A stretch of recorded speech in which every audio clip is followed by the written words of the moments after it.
Welcome to the Linda Eastburn YouTube channel where we talk all things Bigfoot and cryptids and other unusual phenomena. So I want to welcome you to the show. I would also like to ask you if you would please subscribe to the channel. It does help us keep the channel going, doesn't cost you a thing, and I really appreciate you doing that. So welcome to the show and thank you for subscribing. My guest today is Mark Croker, and he is an experiencer of Bigfoot, and he also has a lot of information to share. So welcome to the show, Mark. Welcome to the show, Mark. Thank you. Thank you. It's good to be here. I'm glad you're here as well. And how did you become interested in all of this to start with? Well, I kind of an old guy, and I remember quite well when the Patterson-Gimlin film came out, and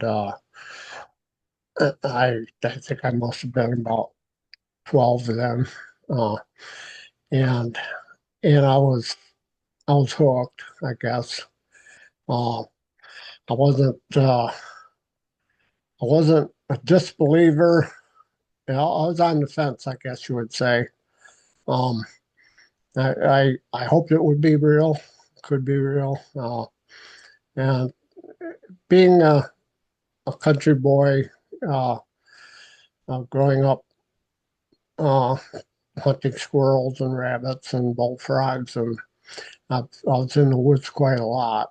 And so I kind of kept one eye open to see if maybe something I never did see anything odd.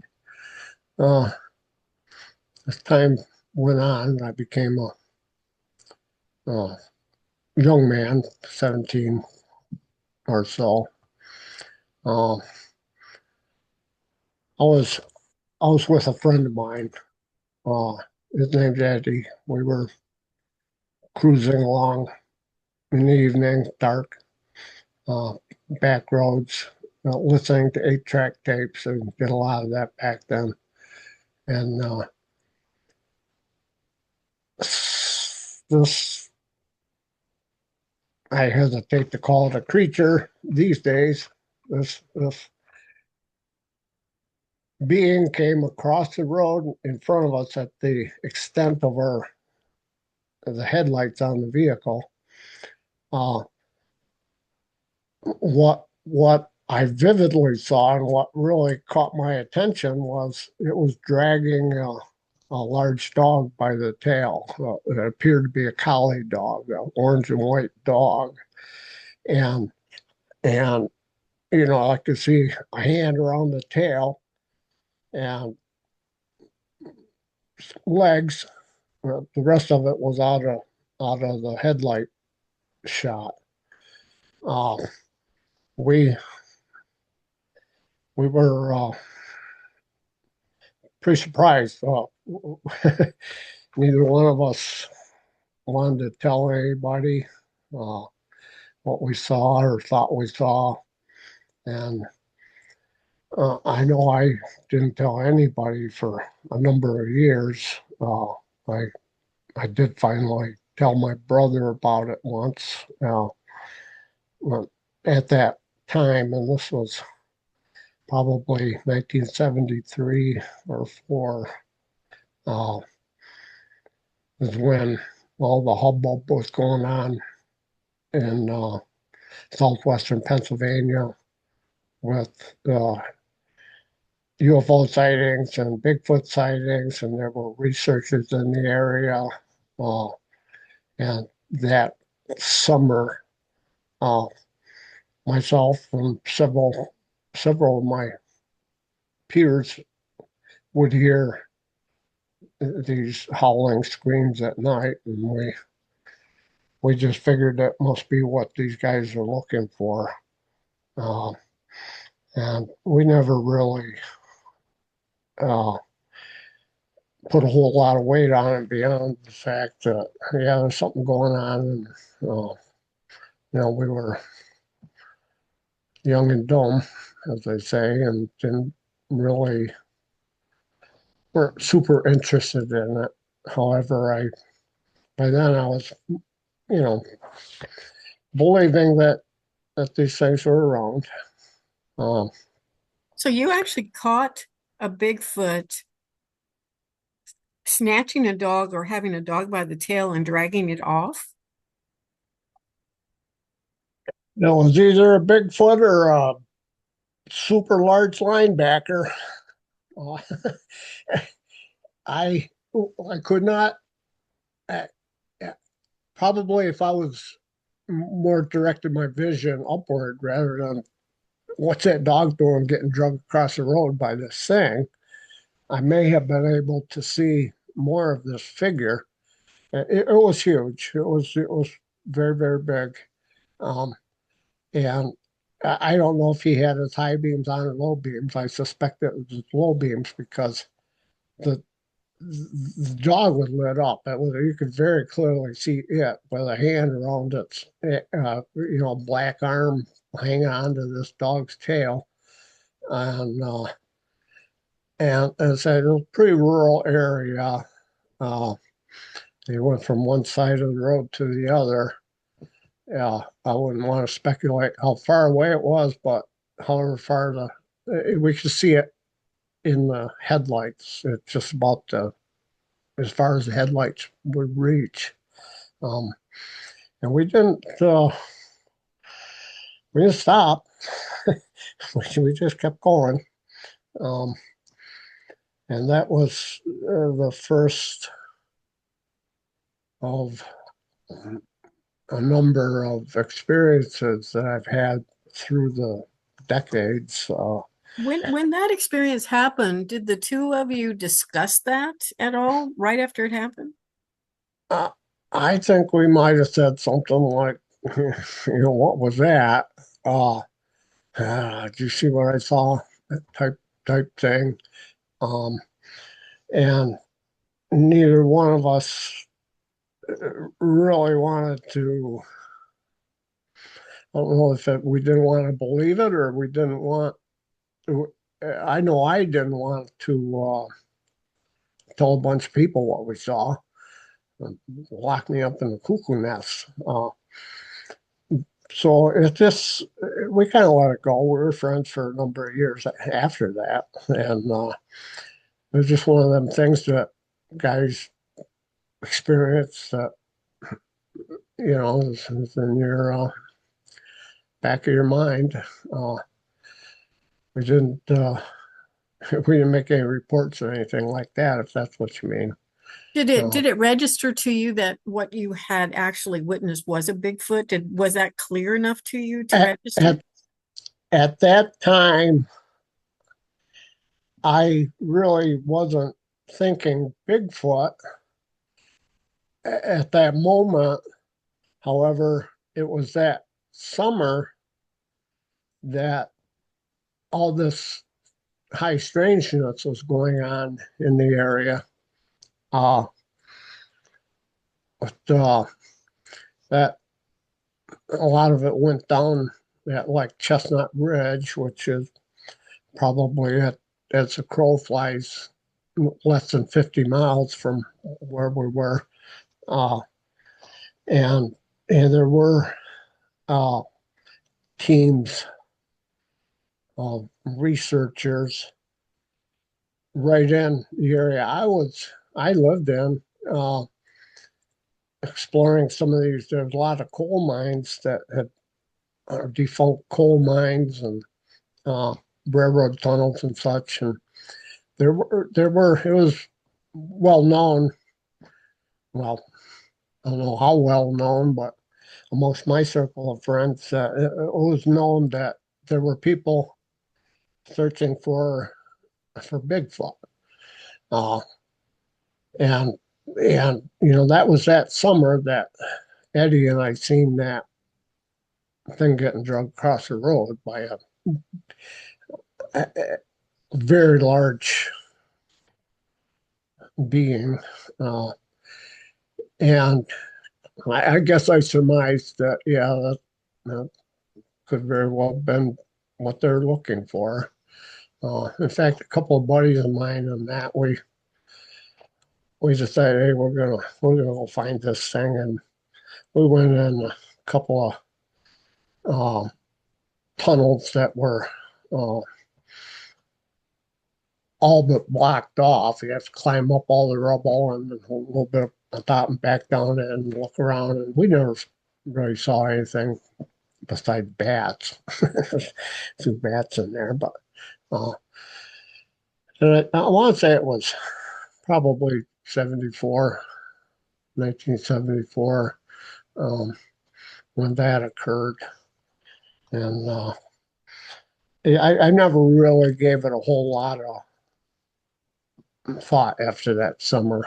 Uh, that was my, senior year of high school started, and I had credits enough that I didn't have to be there all day. So I lied and got a job at a factory. I had to start at 3 in the afternoon, work till 1. And so I wasn't thinking Bigfoot back then. I was thinking, this is not what I want to do the rest of my life. Uh, but it was a job and gave me some money. But I, I roamed around.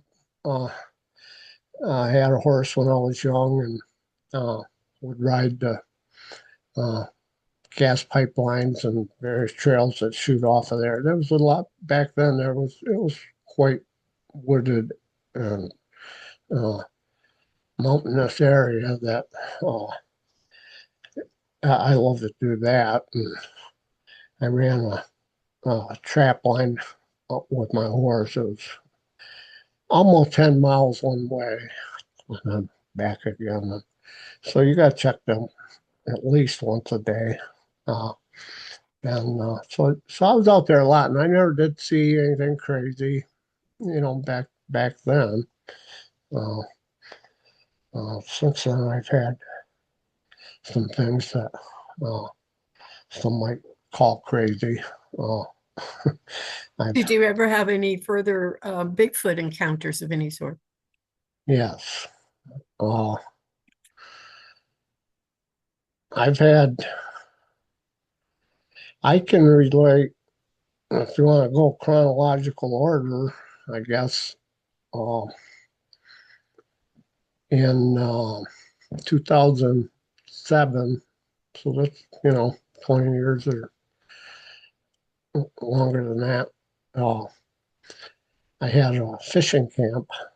It was on a reservoir, which uh, almost half of the reservoir was on an Indian reservation. And the government flooded their lands and left them what was on the sides. Uh, so I had a camp there that I leased. You can't own anything down there, uh, but you can lease stuff. And so I had that for 15, 16 years, 17 maybe. Uh, and I just loved it down there. It was where I was on the far side. It backed up to uh, a mountainside on the edge of the reservoir. It's pretty steep. And uh, the other side of that is the Allegheny National Forest. Um, so it's just a big expanse of wilderness there. Uh, After my dear wife was injured and couldn't go camping with me anymore, she could catch walleye as good as any man I know, uh, but she couldn't go no more. So I would go alone with my dog, and I'd leave on Friday and come home Sunday night or Monday morning. Uh, and I was there to fish. Walleye season opens May 1st, uh, and I was there, the night before, get my camp opened up and uh, ready to go. Have my boat. I would, I say, I'm not down there to sit around the fire all night, drinking beer or whatever. I'm down there to catch fish, and I would be up at 4 o'clock in the morning, sometimes a little before, sometimes 10 minutes past. And I I had outside my camper, I had a camp stove and a grill and picnic table and whatnot there. And half the time I'd make my coffee out there. I had a camper and I could have made it indoors, but it's just nice. It's still pitch black and a nice night, and the stars are all out. So I'd go out there, light my lantern, and make my coffee and uh, maybe a little something to eat. Well, I think this must have been, it was still May, maybe the second or third week in May. And, I was down there and I had my dog with me. I forgot to mention. Well, maybe I did, but she was always with me. And she was a large dog. She was a mixed breed Chow, Shepherd, and Pit Bull. Beautiful dog, super friendly with people. She was over 100 pounds, maybe 110 or something like that. Uh, and she had chased bear out of my campground right up trees, and she was absolutely fearless. Uh, but she was a super friendly with people, and I never chained her. She would never. She'd go off and chase chipmunks or something, but she was never outside of earshot from me. And I whistled once, and she was right there. So she was a good companion, and she loved to be in the boat. Just loved it. And uh, we stepped out of the camper one morning, and uh, around 4, I walked over to the table where my Coleman lantern was, a gas lantern. Now, if you've ever lit one of them, you'll know that when they light, they pop, and then they're running. And it makes the sound. Uh, as soon as that happened, just to my right, I would say off the end of my camper, but a little ways. It couldn't have been more than 25, 30 feet away. This something started just instantly. As soon as it exploded to life, it started screaming. And, and very hard to describe what it was doing. It wouldn't shut up. It's just constant. It was a screaming, howl, roar sound, and almost like it reminded me of monkeys in the jungle on an old Tarzan flick. That parts of it, and it was pretty loud, and I, I'm standing there.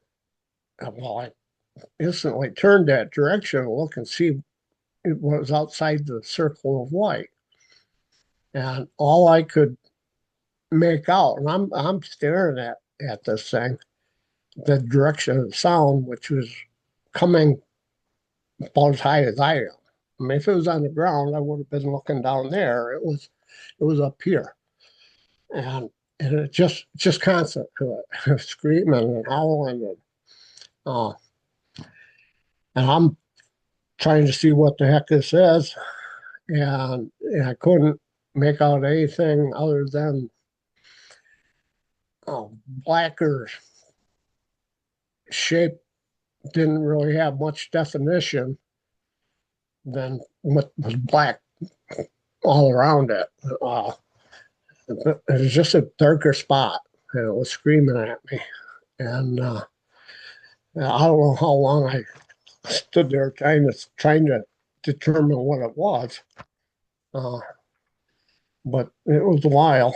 And and I remember I got my flashlight right here. So my arm crossed over from my right hand in front of me, and I picked it up. And when I went back with it, that thing took off like a rocket. And I mean, thank God it didn't come at me, because it was just blinding speed. And it went back behind my camper, which is I think it was about 20 foot long. He was in the woods back there, and crunch, crunch, crunch. And then turned right and started stomping. I should have been able to see it because like following the sound now and with my flashlight. And when it popped out there, it took off, paralleled me. And I don't know if it was just, I mean, it was fast. It seems to me I should have been able to catch sight of it. So was it invisible? I don't know. I don't know. All I know is I couldn't see it.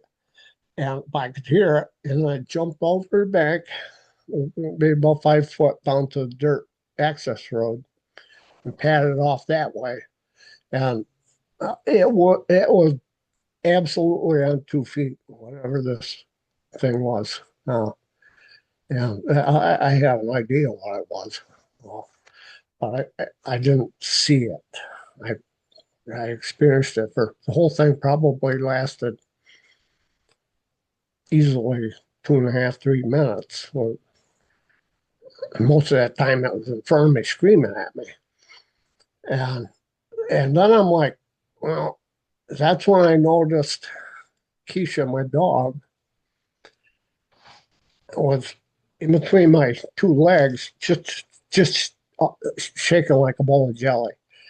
She was petrified.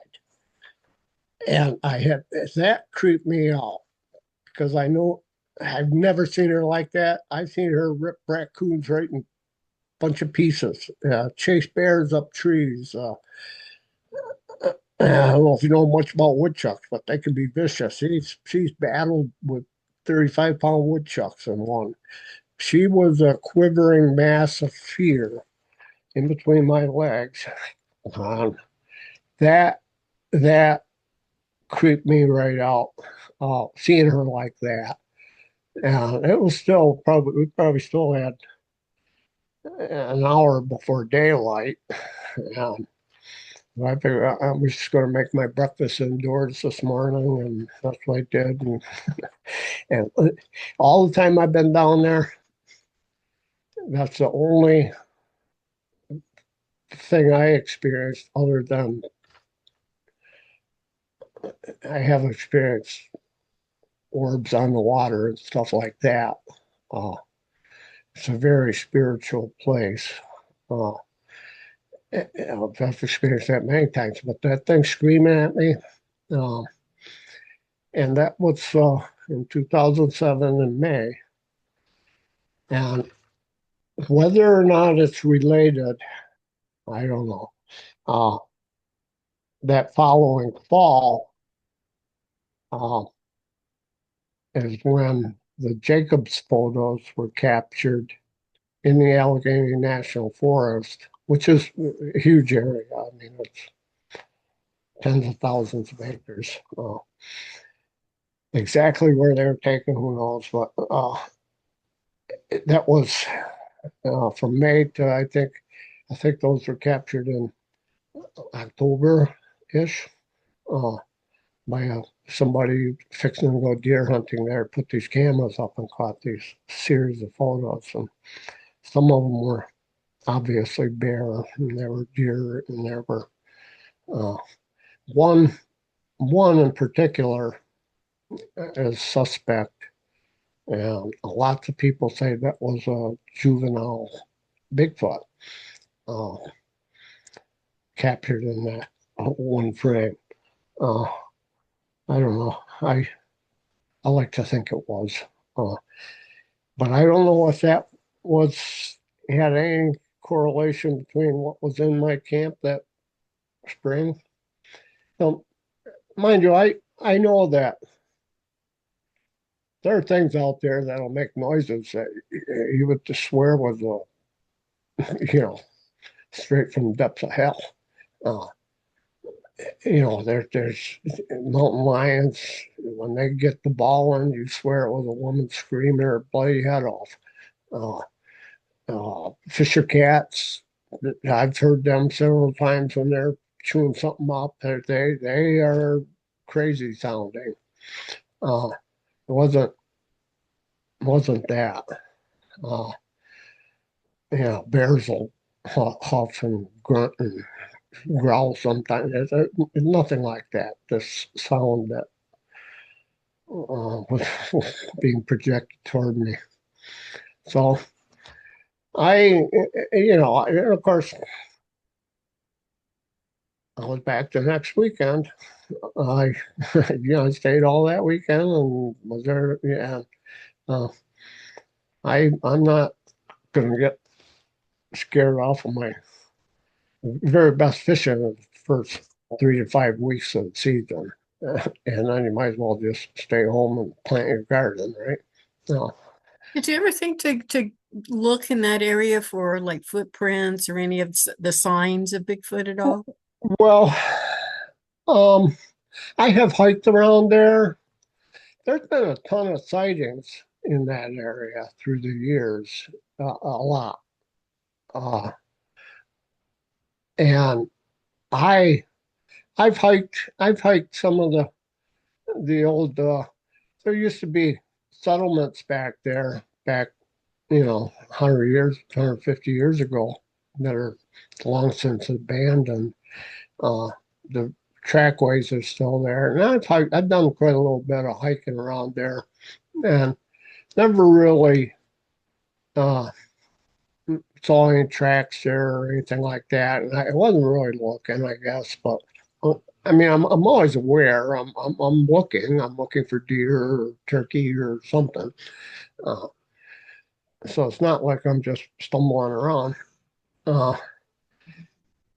Behind my camper there, I did look that once the sun came up, and well, I jumped right in my boat and went fishing. When I came back, it was maybe 10 o'clock or something in the morning. I did go in back of to see if I could see anything where that thing took off. And really, that time of year, with last year's leaf litter and stuff, and it's actually hard packed ground, uh, because there's a 2 lane road up there a little ways where they had cut the road in on the side of the mountain, and I'm on this side of it. There was no tracks. I could discern where something went through the leaves, flipped a few of them over, but nothing concrete that I could say, yeah, that's a print. Uh, and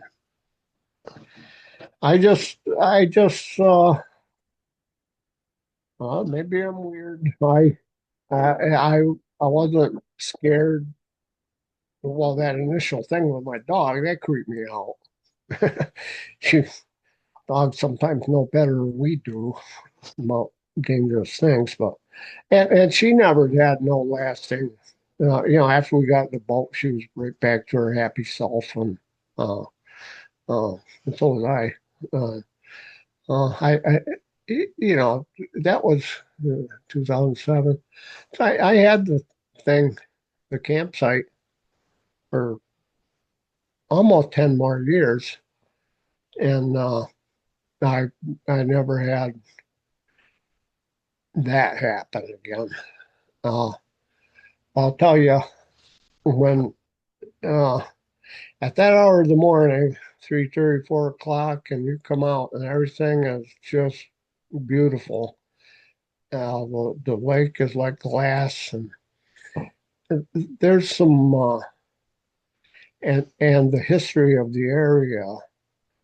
Uh, that reservoir used to be the Allegheny River, and the history of the area with the uh, and British coming down with their uh, German dragoons and uh, burning villages and the battles that occurred. And uh, there's some strangeness that I've experienced along those lines.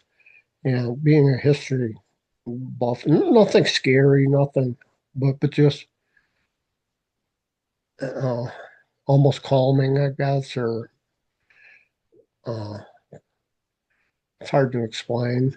Um, as I said, I've seen on one occasion my landing there, I used to love to just sit there and watch the sun go down directly on the other side. I go down in between a valley between a couple of mountains, and I'd snap photos of it because it's gorgeous. And I was sitting there one night and just waiting for it to come down. And when it gets to that certain point, so I snap two photos. And I didn't have a good camera. I had those ones you used to buy at the gas station, uh, disposable cameras. Well, I had two photos on there, and I had it developed, and there's my two photos taken within seconds of each other. This one, serene water, and the two mountains and the sunset. This one, serene water, valley of sunset. But there must have been 350 orbs on the water. Uh, so that was pretty special. Uh, I thought. I mean, it wasn't mosquitoes or something like that. Why wouldn't they be in the first photo, right? So uh, it's very. Uh, I love to go down there just for that reason. The peace and tranquility was amazing. Uh, And you said that well, there had been some Bigfoot sightings in that area or, before this, I- prior to this. Can you share any information about those? well, uh, I've read some accounts on that BFRO page where uh, in the uh, park proper in New York State, which it's half in PA and half in New York State. They're part in New York and part, I don't know, how much is where, but uh, you can rent cabins. Uh, and there were a couple of reports in there that were investigated where families rented these little cabins and had these creatures looking in their windows at night and uh, or in the evening, and uh, a few of those, and there's many others uh, documented in that area. Little Valley, Salamanca, uh, the park, uh, Red Bridge, Red House. So a lot of people made reports, and which is something that I wouldn't do. I won't do. That's all I saw, and it was for me to see, and I don't need to be, you know, getting a hold of the sheriff and telling him or something. That's not me. Uh, so yeah, it's an active area. I'm sure. Where I live right here is pretty active. Uh, there's folks that not only have had occurrences or experiences, but ongoing and reoccurring uh, visits and so forth. I know of a family not far from here. They say they put pizza out on their table in the backyard on the weekends, and they will come in and take the pizza.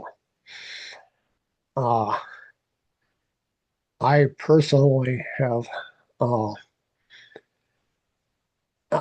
I put a lot of peanut butter out. Sometimes it's a bear, I'm sure of it. I find the jar all chewed up. A few times I've found the jars, unopened jars with the aluminum foil thing on there, uh, lid screwed off, paper gone, and the jar licked clean. I like to believe that they like peanut butter. They like apples. I put apples out. Uh, I'm also a deer hunter, and um, I try to maintain my. I have some property about 3 miles from my house. I try to manage it so that the wildlife wants to be there. I have different uh, native bushes growing with berries and so forth, and trees with nuts. And uh, I uh, have on occasion, I'll go, I don't like bringing store-bought apples up there with that wax or whatever they put on there. I don't even want to eat them, so I'm not going to give them to them. Uh, but when apples are ripe, and, and I'm in an apple growing region, uh, a few of these orchards, they don't pick up grounders, okay? They're not supposed to by law. It's if the apple falls from the tree, it's got to stay there. So when they harvest apples, they get them off the tree. Well, so it's easy enough if all you got to do is ask, hey, can I go get some grounders? Sure, go ahead. Uh, so I took a 100-pound feed sack just full of of apples. And they're nice apples, but they've been on the ground. I took that up there one day, and I'm up there a lot. That's where I spend my quiet time these days is up there. And so I brought that bag of apples up there, figuring, and I've done it before where the deer just love it and they'll hang out there for a couple of days munching on these apples. Well, I dumped the bag up there probably about 2 o'clock one afternoon. And I don't know, that was it 187 apples. I don't know how many fit in that bag, but it was a 100-pound feed sack full, a bunch of apples. So it was a big pile in this little depression there. And the very next day, it may have been in the morning, like mid morning, I don't rightly remember the time of day, but it was the next day, very next day. I went up there and I'll go look at more of the apples. I went off trail a little bit and looked. There wasn't a single apple there. There wasn't a single piece of an apple where a deer bit it, a piece came off. There or a chipmunk. There was you couldn't tell there was ever an apple there. And I thought that was pretty cool. Uh, I mean, I have seen them up there. They've allowed me to see them on two separate occasions. So I know they're, and I've had other things occur that uh, I'm in love with them. When they allowed me to see him, I think it was the same one. I'm about positive it was the same one, and he was a big boy. Uh, he got my attention. Um, I I was just heading up to trim limbs from my deer stand, hiking up the trail, and looking straight ahead, make sure I'm not tumbling over a log or something. And he whooped at me, and it wasn't scary like it was just like, hey, look this way. So I did, and there he was standing over there, about 70 yards away, behind a pile of logs, and I know that log pile because I've gone by it 100 times. It comes up to my waist. I could see from above his knees everything: his thighs, his buttocks, his profile to me. His chest was just cartoonishly large. I mean, I couldn't believe it had to have been 3.5, 3 foot, 3.5 foot wide from his chest to his back. Incredible. And of course, his head and stuff, and his face was flat like mine. It didn't have like a muzzle or anything like that. Um, and it was a dark brown color, I guess. 70 yards, that's almost, oh, that's a 30-yard line on a football field if you're standing down at the other goal line. And at that distance, a man is going to look pretty small. Well, this was not small. His arms, I see his left arm because that's where he was facing, and his shoulder and everything was pretty distinct. I mean, far enough that I couldn't make out, if he combed his hair that morning or anything, but I could see quite plainly he was so large that, uh, and I studied them and I don't know if he was studying me out of the corner of his eye or what, but I mean, he knew I was there. He let me watch him for a period of time, and soon enough, he just started walking the way I'm heading, and uh, to this day, it was like a whiff of smoke. Just he was gone. He got into the slashings, uh, just thick, but that was early spring. The foliage wasn't really heavy. Uh, I should have still been able to see him, but as soon as he got into that bunch of stuff and into bigger trees in there, he was just gone. Uh, and I just felt the whole time I just felt uh, blessed, or I had this feeling of a great amount of love and empathy that uh, uh, it rarely do you experience that. Uh, and that happened again. Uh, I think it was 2 years later, and just exactly the same exact woodpile he was behind. And I think I was at the same point in the trail. And he whooped at me again, and that's what it sounds like. WHOOP, whoop. To me, that's what it sounded like. Uh, yeah, and I snapped my head and looked, and there he was again, and I believe it was the same guy. Uh, Only this time he was facing directly toward me, and I mean, the magnificence of these creatures is hard to describe. His shoulders they had to be all of 4 feet side to side, maybe five. It just stunning to look at, and I'm thinking, what does this guy eat?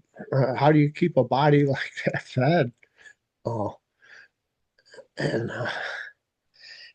But it was totally non-aggressive. That same feeling, like just like I've seen something that not many people are privy to, and I just I'm really thankful for that. A little while after that, how long, I don't know, maybe next year or something. I'm up there all the time, deer hunting and uh, hiking and clearing, blow down trees, and uh, I've had my dogs up there. I have three. Well, I have the mother and two of her puppies I kept there. American bulldogs, bullies they call them, and so they get big. But the puppies were just puppies at the time. maybe 6, 7 months old, 5 to 7 months old. And it was midsummer, July, August, something like that. And uh, there had been some blow down trees that I wanted to clear. So I brought the dogs up with me. And my older dog, she's been up there lots of times. Well, now, first time puppies were up there with me. They were having a blast. I mean, they were doing large circles around me, you know, probably a 200, 150-yard radius around me, having fun. And I'm limbing trees. I cut a few branches off and I drag them away and start to saw up again and do it all over. And I see them, they're going round and around. And one of the times I shut the saw off, uh, where's the dogs? And then I said, well, they'll be back. They're not going to get too lost up. I mean, it's a very large tract of woods, but they'll be back. I didn't think much of it. Well, about the time, it wasn't long after I noticed they were gone, I over to my off to the east from me, which was be like to my back from where I was working. I hear this a roar. It was a roar, and and within seconds, all three of them dogs come screaming up over that hill toward me with their tails between their legs, and uh, came right over by me and laid right down. They were looking at me, and I said, well, "You're messing with Mama Bear, aren't you? Well, there's a fowl up there that has cubs every other year." So now I figured that was a bear. That that roar was it was a roar. It was loud, and that's just what I figured. And I was dragging brush, and dogs are right there now. They're not running around anymore. Within it was less than a couple minutes after they returned, I hear this tree falling behind me, going through the branches. I just cleaned that area up, but I had a dog on it. And I went over to look, and here it was a very large, it was standing dead beech tree that you and I couldn't put our arms around it, but it was that big. But it had tipped over roots and all. Now, there was no wind. The ground wasn't saturated. We hadn't had rain in some time. Uh, and somehow I knew what was up, but that they had disturbed uh, one of the big guys, and or a couple of them, who knows. I have seen small tracks up there, so probably 8, 9 inches. Maybe there was a family there or something. I don't know. Uh, and and they didn't appreciate my dogs being there. I was standing at that root ball looking, and it's right there is a huge fir forest that was planted in Depression days. So they were gigantic trees with, just a tangled mess of blowdowns and stuff in there. Now that's where the tree went, thankfully. So I didn't have to worry about cleaning that one up. But I literally said out loud, uh, uh, exactly, I said, okay, I will not bring my dogs up here anymore. And I haven't. Not all three of them at the same time. I have bought one at a time. They behave better. Uh, but and I waited a few years before I did that.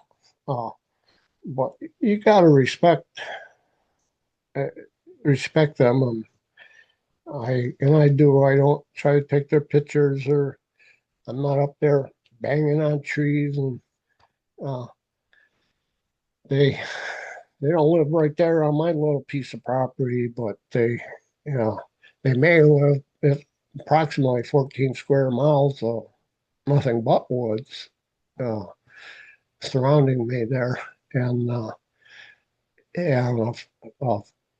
friend of mine, he knows all about them. His family has lived on the other side of the forest for generations, and they leave apples out for them all the time. And I've had uh, numerous encounters with them, uh, all all benign, nothing malicious going on. He related a story to me just this past summer. BSing with him, and he said I forgot to put the apples out. He said I bought them. They were in my car, and he got busy doing something. He forgot to put them out. He put them out at the edge of his lawn on a table or something, and they always come and get them. And uh, he said I forgot to do it. And the next morning I woke up, and there were these. He showed me pictures on his phone.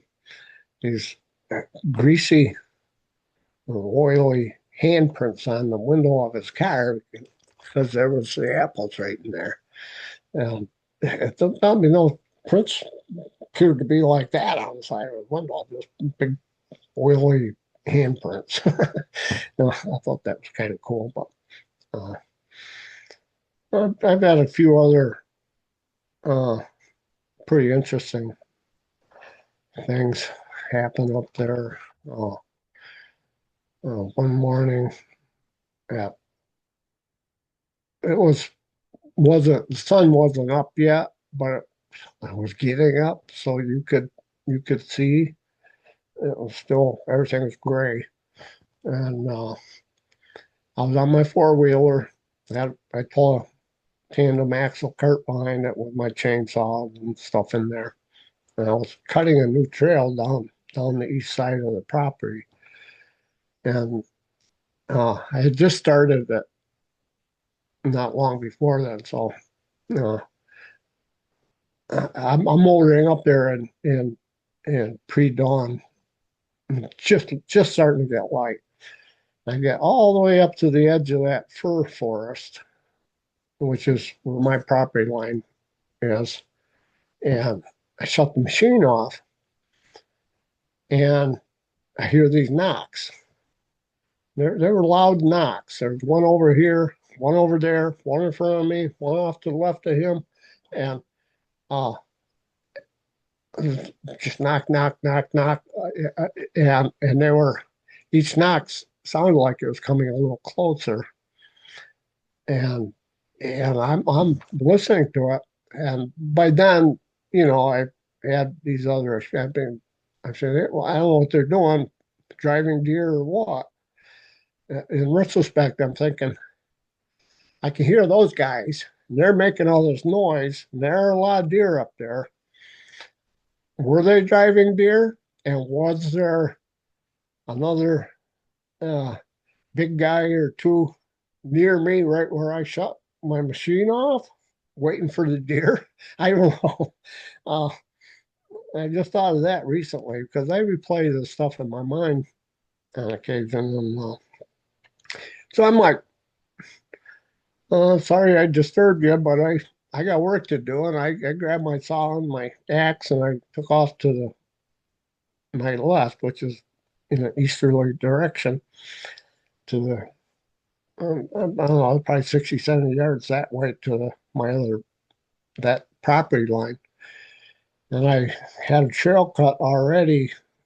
It was maybe 100 yards or something to the north.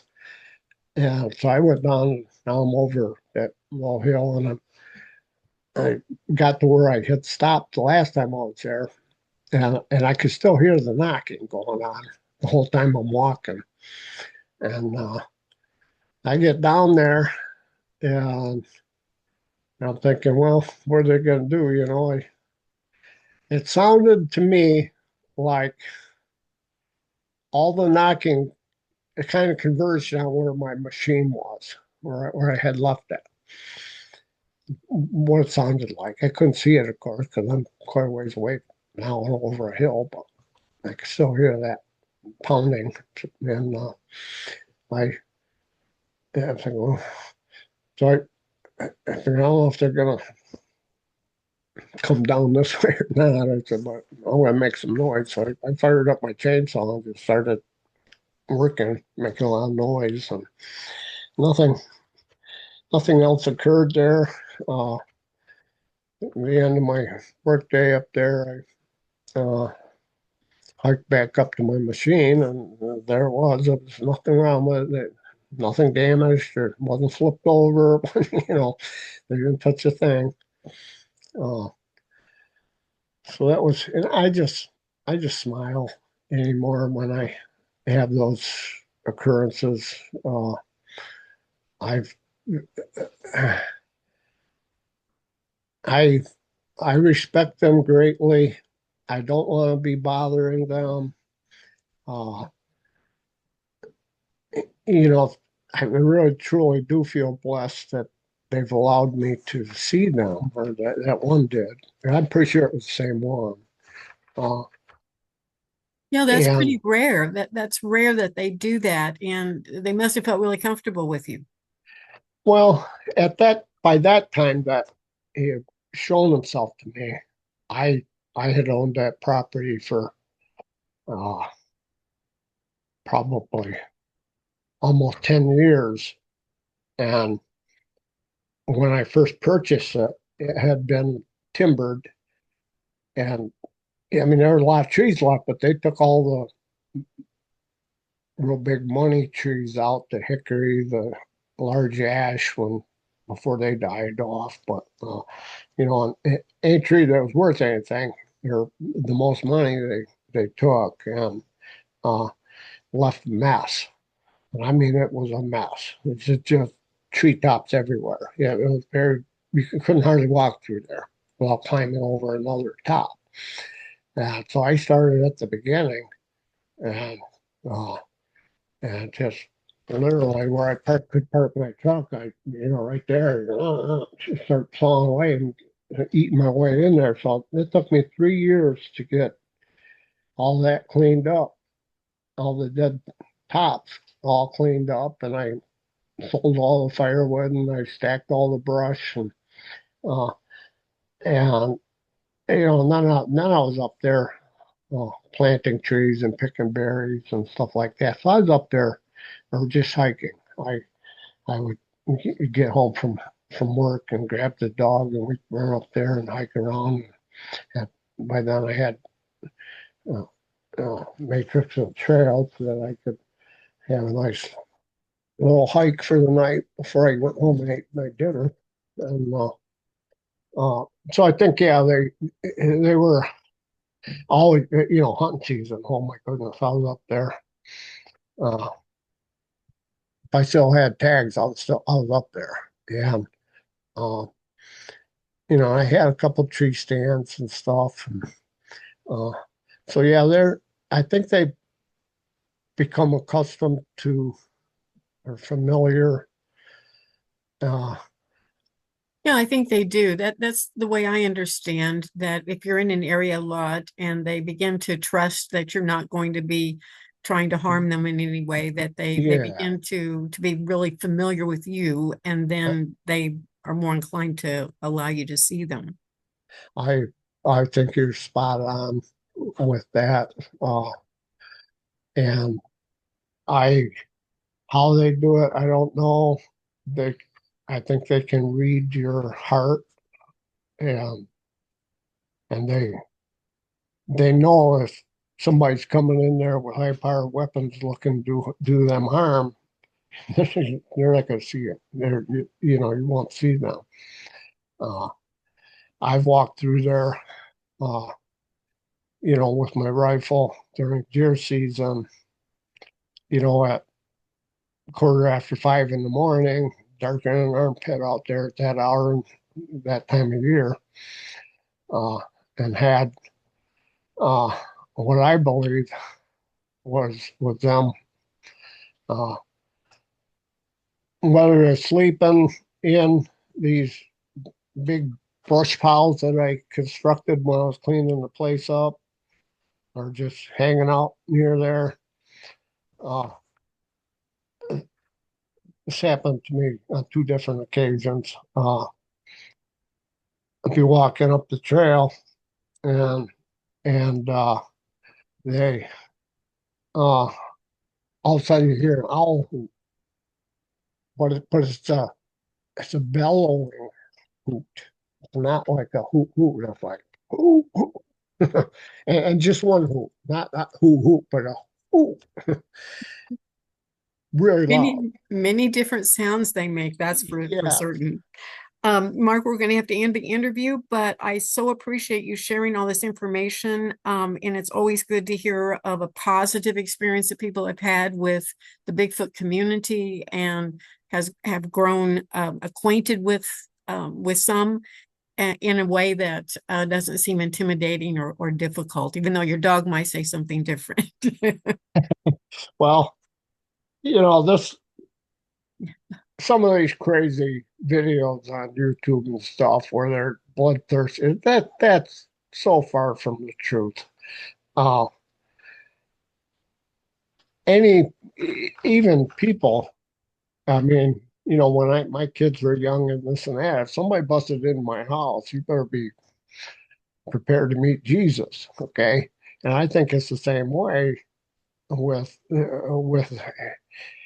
I I see bear up in my woods all the time, and they do have cubs. I don't go pestering them because that's a recipe for disaster. Yeah, Oh, that could go the wrong direction really, really fast, I would yeah. imagine. Well, I'm Uh, gonna have to let you go, Mark, but I appreciate you coming on. I appreciate you sharing your information and really, really the stories are great. I really like the Bigfoot community that comes out and talks about their personal encounters. yeah. Well, I appreciate you getting a hold of me. Uh, yeah, I hope that you got some usable footage Oh, here or oh, whatever. I'm sure people will enjoy it very much. And I want to thank the audience too for watching the Linda Eastburn YouTube channel. And once again, please like, share, subscribe. Helps keep the channel going. And if you know someone who doesn't know about our channel yet, just share it with them so they can watch these great videos as well.